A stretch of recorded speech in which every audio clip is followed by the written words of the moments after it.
It's the Score North Twin Show. Gentlemen, the Twins are on the grid. The Twins are on the Immaculate Grid today. So we will get to that.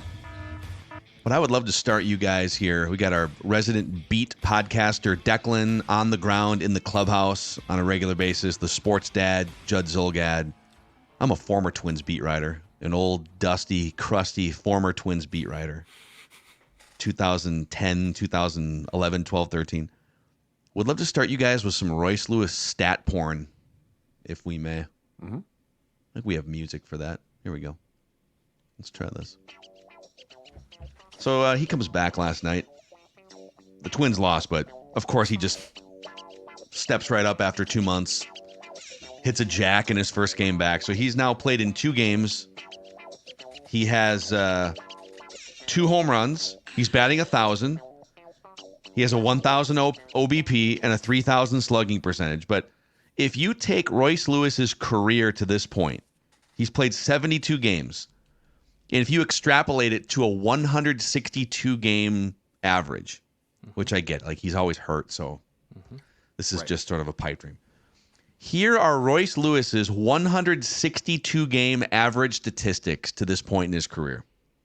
315 batting average, a 375 on base percentage, a 577 slugging percentage for an OPS of 952, 43 home runs, 133 runs driven in, 97 runs scored, 14 stolen bases, and a ridiculous amount of defensive plays that we've seen so far. That's wild, man. 43 bombs and 133 RBIs, the 162 game pace that he's playing at so far. It's insane. And if you also just look at the way, and I know a lot of fans can't watch the game, so I understand that's very difficult. If you watch the way the Yankees pitched to him yesterday, Royce Lewis drew 2 walks before then. They were pitching to him like how the Twins would pitch to Juan Soto or Aaron Judge, where they're not giving him anything to hit. This guy's barely been in the league, dude. And I think teams even know, like, crap, this guy can really kill us. Yeah. If he is healthy, he is the linchpin. He is everything that makes this lineup go. He obviously batted 5th in Game 1 against the Yankees. I think in a realistic world, he's probably batting 2nd or 3rd. And then you have guys like Correa and Jeffers, like we talked about with Plouffe yesterday, behind him that are good hitters too. My God, like when he is in the lineup, there is just like an exhale and this belief of, oh, we got Royce back. And now, yes, the Twins need more offense. 1 run yesterday is not going to cut it. But his presence alone and just watching him play baseball, we talk about superstar players in this town that just kind of have this gravitational pull that they kind of pull you in. Anthony Edwards, JJ, Kirill Kaprizov. I know he has been here probably a little bit longer, but still, like Royce Lewis is in that bin where it's almost like stop what you're doing and watch because he's going to probably do something special. And in baseball, especially as a hitter, that is very rare territory. You do not see many hitters that command that type of attention. So I saw that Carlos Correa was asked about Royce's return, and he basically said that he is the guy in the clubhouse, that he's the guy, the straw that stirs the proverbial drink. And you think about that for a second. This is an all-star shortstop talking about a guy who, as Phil said, has had a legitimate problem staying on the field, which ordinarily I think it's not that players hold that against you, but it definitely can cause some trepidation, right? And despite all of that, he is still perceived by a veteran who is incredibly respected as one of the most, if not the most important player. Like, to me, that speaks volumes about the potential here. Now, just like with Buxton previously, not now, Royce has to prove, and this is not all his fault or his doing, but he has to prove that he can consistently stay on the field. But my God, if he can with that approach, and he's also a guy, I think, that as opposing teams, and they're already in this process, figure things out, right? He counters. Like, he's an incredibly smart player. So he counters. So, like, there are so many things to like here. But I don't think it's a hot take to say that if he can ever fulfill staying on the field consistently, he will be in MVP conversations. Yeah, I that don't. is not a hot take. No. In fact, to fortify Judd's not hot take, here's some more Royce Lewis stat porn. If you look at every hitter in the major leagues the last 3 seasons, now most of these guys have, 1,000 to 1,400 plate appearances over the last 3 years, like Aaron Judge. But if you took every hitter in the entire league the last 3 years and ranked them based on weighted on base average, which is essentially it's like OPS, but it properly weights on base and slugging. So how good are weighted on base is essentially like a one-stop shop metric for the best hitters in baseball ranked. Number 1, Aaron Judge. Number 2, Yordan Alvarez. Number 3, Royce Lewis. Just ahead of number 4, Shohei Ohtani. And Freddie Freeman and Mookie Betts and Juan Soto and Mike Trout, Jose Altuve, Ronald Acuna.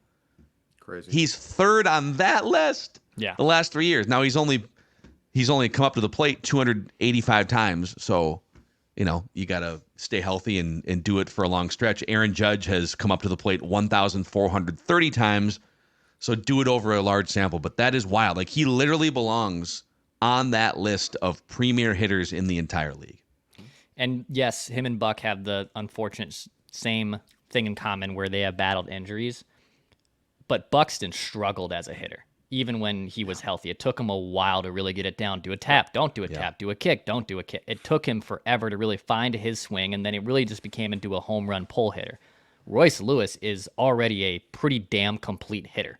Like I don't think there's a doubt that Royce Lewis is going to be, down 0-2 in the count. When you look just last year, what he did against all 3 types of pitches. Last year, he hit 337 against fastballs. Superstars always crush fastballs. He hit 278 against breaking pitches, 308 against off-speed pitches.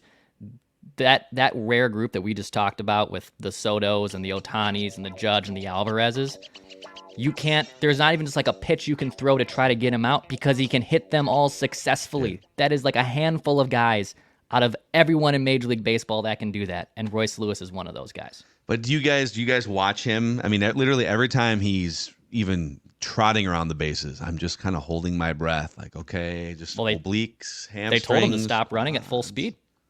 They literally have told him you cannot run at full. Mitch Garver threw that out, I thought, like as almost a shot, but he was being 100% genuine. Like, dude, you got to stay healthy because you were a blast to watch in the playoffs. Stop running at 100% full speed. Correa's told him that too. So it's hard to teach a guy just like Buxton, like, don't run into the wall, Buck, but also like slow down a little bit. Like, his best attribute is his speed. And with Royce, there is still, there is always going to be some eggshell, I think, watching with him. The problem with that too is, so I get it, and from a conservative point of view, it makes sense to like slow down and things. But if you do that with Royce, you're sort of taking away part of who he is. Like unfortunately or fortunately, the way that he plays is what makes him great. And Dex is right. Like the Buxton thing was frustrating because there was potential there, and it took, at least at the plate, a long time for it to develop and come out. And unfortunately, now it's regressed again. Royce is a case of, oh my God, if this guy could stay healthy, he is a force. What's interesting is in his 3 years or parts of 3 years, he actually has twice as many home runs as doubles. He only has 11 doubles in his career so far in 285 plate appearances. Because I think part of it is when he gets a hold of the ball it goes over the fence. Yeah. But also and I'd have to go back and see, like, there's probably instances where this is validated. He hits a ball into the gap, or maybe he hits a ball hard off the wall, and instead of going all out and diving into second base, the team is maybe telling him a single is fine here, dude. Singles and homers are going to be really good for this team. And he doesn't have any triples in his career, which I'm fine with. Like, I don't need him. No need to stretch it until you prove that you can stay healthy. So, yeah. So they lost last night. The Dex 4.0 plan, you need them to go 5-4 on this 9-game road trip. They are 2-2 right now. So if they can get 1 against the Yankees and then 2 of 3 against the Pirates, they will have collected the cash on just the one. Dex 4.0 plan. Just one. It does not seem like an outrageous ask right now, does it? They are Or 0 maybe and it does. 12 against the three best teams on their schedule so far. Orioles, Yankees, and then who am I missing? Cleveland? Somebody else in there. The Cleveland, yeah. Yeah, So they they're- haven't beaten Cleveland. They're 0-5 against Cleveland this year. So they're 0 for the best teams in the American League so far this year. But they're beating up on everybody else, which is good. Just get in. Get in the dance. You'll be okay. Any other final Royce Lewis thoughts before we get to an Immaculate Grid here, gentlemen? I don't think so, man. Even his defense yesterday, he made an incredible play, diving to his right, I believe, had to get up, throw across the diamond. Originally, the call was safe. They overturned it. But, like, that's another play where, like, he made a dive. He made a stab the other way. He has to pop back up quick, deliver a dart across the diamond. He does it. But there is still is he okay? Is he okay? Yeah. But he's a game-changing player, man. The Twins haven't had someone like that. Like, yes, Buxton and Sano had a little bit of pop and a little bit of like bubblegum excitement to start, but God, when he's in the field, you can't turn away. You can't. All right, let's get to this Immaculate Grid here. Twins are on the grid a couple days ago. We love when the Twins are on the grid to bring it to the Score North Twin Show. Presented today by our friends over at EcoFun. EcoFun Motorsports, your summertime fun headquarters. A full line of scooters, motorcycles, ATVs, side-by-sides, and for your summertime fun on the water, you can visit Tim and the team at the Forest Lake location, which has a fully stocked line of 2024 Kawasaki and Yamaha watercraft, as you see on your screen here. That's Judd going tubing, actually, on his favorite body of water. I love the tube. You guys know that. I'm out all summer long on the tube. Big-time tuber. 2 EcoFun locations in the metro, Forest Lake and Burnsville, and you can find out more at ecofunmotorsports.com. Also, in a couple of weeks here, we're doing a Score North Twin Show St. Paul Saints game hangout. So you can register to win a pair of tickets and a pregame meal and hang out with us, Declan, Phil, and Judd, at the St. Paul Saints game on Thursday, June 20th. So pregame meal is about 90 minutes before first pitch. One of us is going to throw out the first pitch for that game. We're still debating whether we want to sacrifice Judd's labrum. I think or it's Declan. my ego, or I think Dex Declan. wants to do it. I think he should be allowed to throw out the first pitch. I think we're leaning toward Dex here. Yeah. I don't think I'll go to the mound. I think I'll go in front of the mound. Oh, really? I don't know. I feel like I want you. I feel like the one thing is it should be yours to do, but I'd really like to see you on the mound. I think you should go up to the mound, man. Shake off a couple times. Yeah. Okay. Get a pitch com. Insist on a pitch com. Call time. There's a little league field by me here in the burbs, but I might have to go to an actual mound. Take the gal out. Throw some pitches to her. Let me ask Pete Mackey if I can get out there before BP starts. Can I Hey, just? Declan, you gotta work harder I just on need this 3 pitch. pitches. I just need you and Hank Cogner. Can you guys go out? I need 3. Just catch these 3 bouncers off the plate, please. Yeah, I mean, I don't know if those guys are going to be at CHS Field for this. But I'm saying to practice, like at Target Field. Okay. Like if I go to Target Field, I could practice there. I hear you. Maybe. Yeah. If you'd like to come and help Dex strategize for the first pitch, maybe hang out, drink a couple drinks, and eat some grub with us. Again, it's Thursday, June 20th. You do have to register in the Score North app. Go into the Score North app, and there's a little like menu, and you can go into listener rewards, and you can register for this event. We'd love to hang out with as many of you as possible. Okay, on the grid, we're looking for a twin who was a Dodger, a twin who played catcher for at least one game, and a twin who was a first-round draft pick. Now, that can either be a Twins first-round draft pick or a first-round draft pick who later played for the Twins. Correct. We're looking for a Ray who was a Dodger, a Ray who was a catcher, and a Ray first-round pick, and then an Oriole who was a Dodger, an Oriole who was a catcher, and an Oriole first-round pick. Judd, where would you like to start? Twins? Yeah. Let's start with the Twins. Let's knock off the Twin stuff. It's gonna be the most fun. We were, before the show started, we were kind of just throwing around first-round draft pick. The 90s are just. Can you full hover and of- find out? Like, are there any guidelines if you hover? Yeah. So there are, sure. they must when they have to have played a major league game. That is, they have to have played a game. Okay. And then when paired with a team, they can either be drafted in the first round, like Phil said, by that team, or at least played in a game with that team in their career if they were drafted from another organization. So it's a Twins player drafted in the first round and played in a major league game, or another player that was drafted by somebody else in the first round played a major league game with the Twins. Yes. But there's so many, like Matt Moses. I can't remember if we decided if he played a game or not. I don't think but he played a game. Adam Johnson was a top Adam Johnson did. Yep. 10 pick. Yep.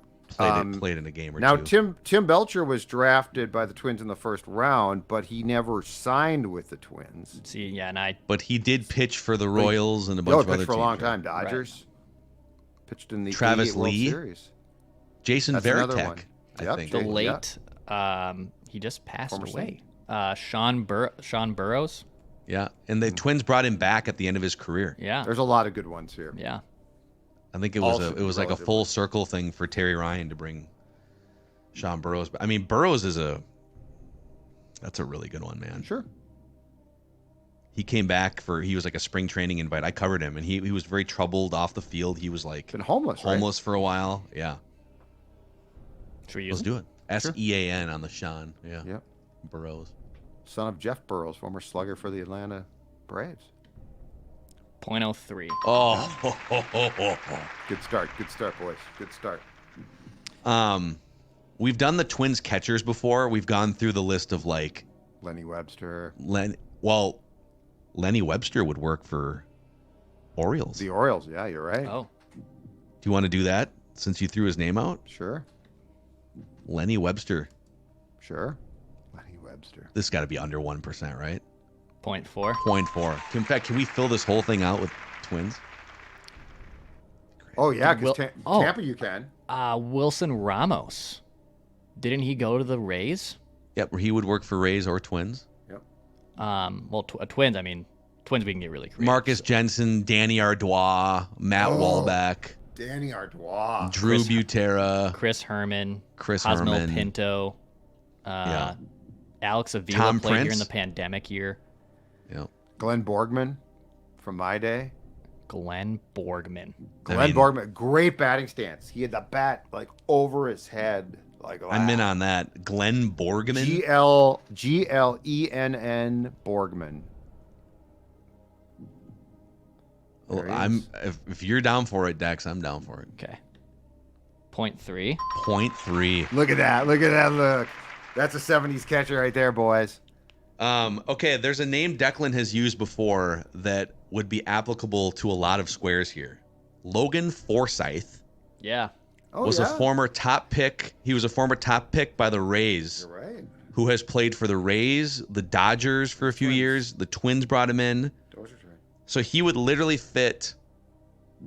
he'd fit Rays first round pick, but there's a bunch of we could do like we can use Dewan we can- Brazelton or You somebody can use for former that. Twins. Like Plouffe would work for the Rays. Plouffe, Delman Plouffe- Young would can we work use for the Plouffe- Birds. Let's use Plouffe for the first round Ray. Or is that going to be too popular because of John Boy? I don't think so. The Rays have so many, so Yeah. All right. I don't think so. Jeff Neiman. Plouffe. Remember that guy? He was like 8 feet tall, threw 89 miles an hour. .1. Nice. 0.1 for Plouffe. Nice. Look at that look. That's a guy that wants to hit a home run. Ray's catcher. Oh, So we Toby said Hall. Wilson Ramos. Yep. Yeah, we could use Wilson Ramos. Who else did you guys just say? Are there then? any other former Twins slappy catchers who bounced to the Rays that aren't like Did Greg Myers? Ramos was actually pretty good. I'm trying to think Yeah. if any other Well, like of He those wasn't a backup twin, guys. but like I remember in my fantasy baseball days, Kelly Shopik. Yep, I got one. I got a twin for you though. Okay. Rene Rivera. Yes.